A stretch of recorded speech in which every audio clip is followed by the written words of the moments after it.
ജമ്മുകശ്മീർ നിയമസഭാ തെരഞ്ഞെടുപ്പിൽ പ്രകടന പത്രിക പുറത്തിറക്കി PDP. 200 യൂണിറ്റ് വരെ സൗജന്യ വൈദ്യുതി, വെള്ളത്തിന്റെ നികുതി നിർത്തലാക്കും, വെള്ളത്തിന് മീറ്ററുകൾ ഉണ്ടാക്കില്ല, പാവപ്പെട്ടവർക്ക് വർഷത്തിൽ 12 LPG സിലിണ്ടറുകൾ, വാർദ്ധക്യ പെൻഷൻ, വിധവാ പെൻഷൻ അടക്കമുള്ളവ ഇരട്ടിയാക്കും എന്നിവയാണ് വാഗ്ദാനങ്ങൾ. ജമ്മുകശ്മീരിന്റെ പ്രശ്നങ്ങൾ പരിഹരിക്കുകയാണ് പ്രധാന അജണ്ടയെന്ന് മെഹബൂബ മുഫ്തി വ്യക്തമാക്കുന്നു.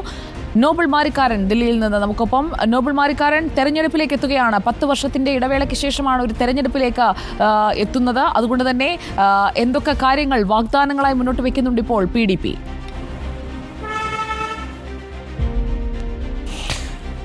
സുജയ സൂചിപ്പിച്ചതുപോലെ തന്നെ 10 വർഷങ്ങൾക്ക് ശേഷമാണ് ജമ്മു കാശ്മീരിൽ നിയമസഭാ തെരഞ്ഞെടുപ്പ് നടക്കാൻ പോകുന്നത്. അതുകൊണ്ട് തന്നെ വലിയ രീതിയിൽ വാഗ്ദാനങ്ങളുടെ ഒരു പെരുമഴ തന്നെയാണ് ഈ പ്രകടന പത്രികയിൽ PDP മുന്നോട്ട് വച്ചിരിക്കുന്നത് എന്നാണ് ഏറ്റവും പ്രധാനപ്പെട്ട കാര്യം. നമുക്കറിയാം, ഈ ജമ്മു കാശ്മീരുമായി ബന്ധപ്പെട്ടുകൊണ്ട് പ്രത്യേക പദവി എടുത്തു കളഞ്ഞടക്കമുള്ള കാര്യങ്ങൾ വലിയ തരത്തിൽ പ്രതിഫലനങ്ങൾ ഈ തെരഞ്ഞെടുപ്പിൽ ഉണ്ടാക്കും എന്നാണ് പ്രതീക്ഷിക്കുന്നത്. അതുകൊണ്ട് തന്നെ ജനങ്ങളുടെ അഭിലാഷം എന്ന പേരിലാണ് ഈ പ്രകടന പത്രിക ഇപ്പോൾ പുറത്തിറക്കിയിരിക്കുന്നത്. ഇതിൽ പ്രധാനമായും ജമ്മു കാശ്മീരിൻ്റെ പ്രത്യേക പദവി എടുത്തു കളഞ്ഞ നടപടി നീക്കുന്നതിലൂടെ നടപടികൾ ഉണ്ടാകും. അതോടൊപ്പം തന്നെ ലൈൻ ഓഫ് ആക്ച്വൽ കൺട്രോളിൽ ട്രേഡ്, അതോടൊപ്പം വ്യാപാരം, ഒപ്പം സാമൂഹ്യമായ കാര്യങ്ങൾ പാകിസ്ഥാനുമായി ബന്ധപ്പെട്ടുകൊണ്ട് സുഗമമായി നടത്തുന്നതിന് വേണ്ടിയുള്ള ചർച്ചകൾ അടക്കം ഉണ്ടാകും. അതായത് ഇരു രാജ്യങ്ങളും തമ്മിലുള്ള പ്രശ്നങ്ങൾ പരിഹരിക്കുന്ന ചർച്ചകൾ ഉണ്ടാകും എന്നടക്കമുള്ള കാര്യങ്ങൾ ഉണ്ടാകുന്നു. അതോടൊപ്പം തന്നെ മറ്റൊരു പ്രധാനപ്പെട്ട കാര്യം എന്ന് പറയുന്നത് ഈ അടിസ്ഥാനപരമായ ആവശ്യങ്ങൾ, ജനങ്ങളുടെ പ്രധാനപ്പെട്ട അടിസ്ഥാനപരമായ ആവശ്യങ്ങളായ ഈ വൈദ്യുതി, വെള്ളം അടക്കമുള്ള കാര്യങ്ങളിലൊക്കെ വലിയ തരത്തിലുള്ള പ്രഖ്യാപനങ്ങൾ ഈ പ്രകടന പത്രികയിൽ ഉണ്ട് എന്നുള്ളതാണ്. 200 യൂണിറ്റ് വരെ സൗജന്യ വൈദ്യുതിയാണ് ഇതിൽ പറയുന്നത്. അതോടൊപ്പം തന്നെ ഒറ്റ തവണ കൊണ്ട് നിലവിലത്തെ കുടിശ്ശികളെല്ലാം സെറ്റിൽമെൻറ്റ് ചെയ്യുന്നതിന് വേണ്ടി, പരിഹരിക്കുന്നതിന് വേണ്ടി നടപടികൾ ഉണ്ടാകും. അതോടൊപ്പം